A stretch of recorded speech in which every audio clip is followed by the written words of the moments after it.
Many of us might be familiar with the story of Noah and the flood. We've got the Tower of Babel, where the first languages were all confused, and that's kind of the origin of human culture.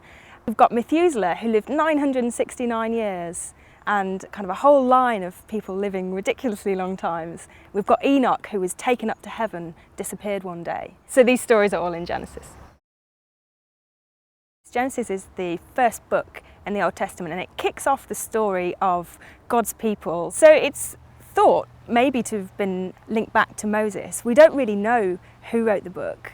It isn't written in the first person. The book of Genesis, as we read it today, was put together 300 or 400 years before the time of Jesus.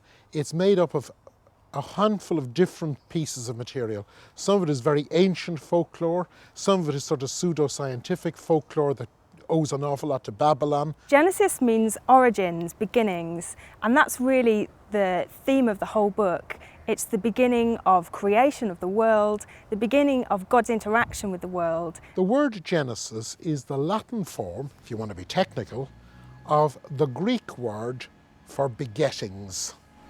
And what does begettings mean? Well, begettings means how things came to be.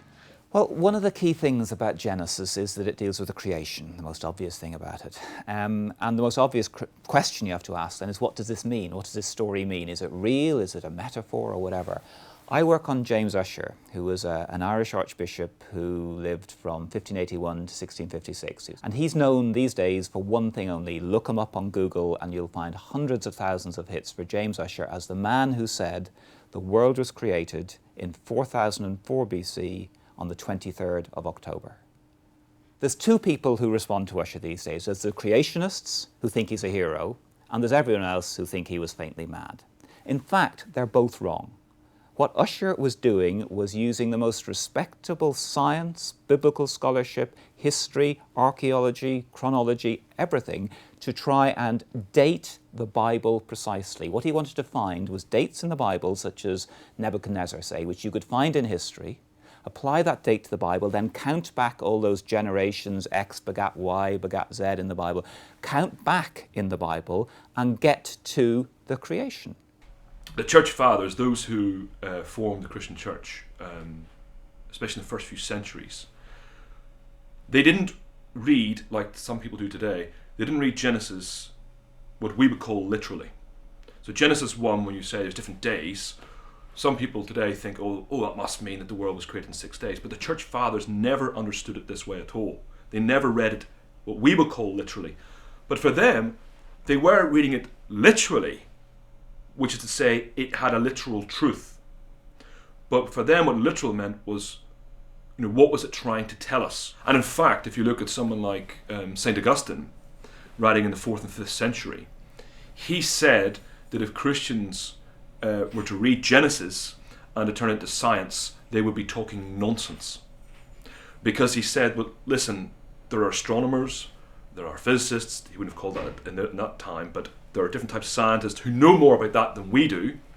So if you try and make it into science, you're going to make the faith look ridiculous. But history does become the key point, something really very crucial around the time of the Reformation in the 16th century. Because they think that the books of the Bible, particularly in the Old Testament, have to be historical fact, that that's the foundation of their importance and their value.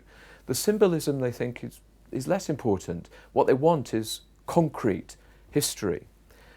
And a good example of the way in which that becomes important is that all of a sudden in the 16th century, people start looking for the Garden of Eden. They think, where was it? Where might it have been?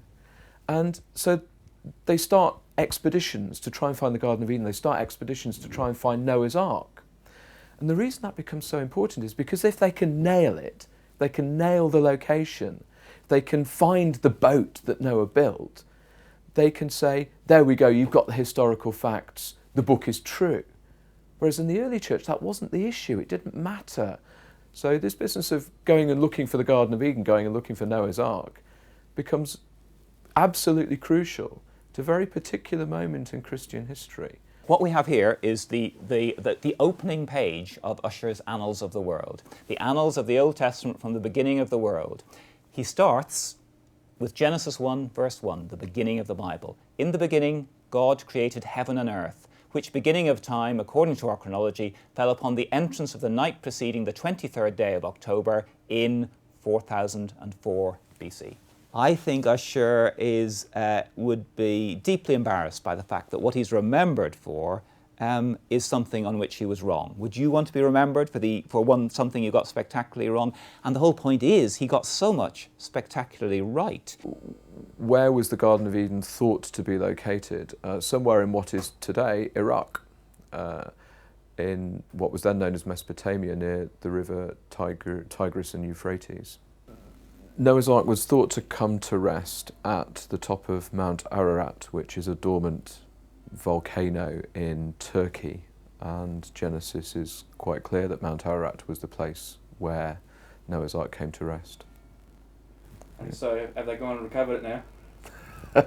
I don't think anyone's found it. Several people have claimed to have found the remains of Noah's Ark, but I don't think it's been definitively discovered.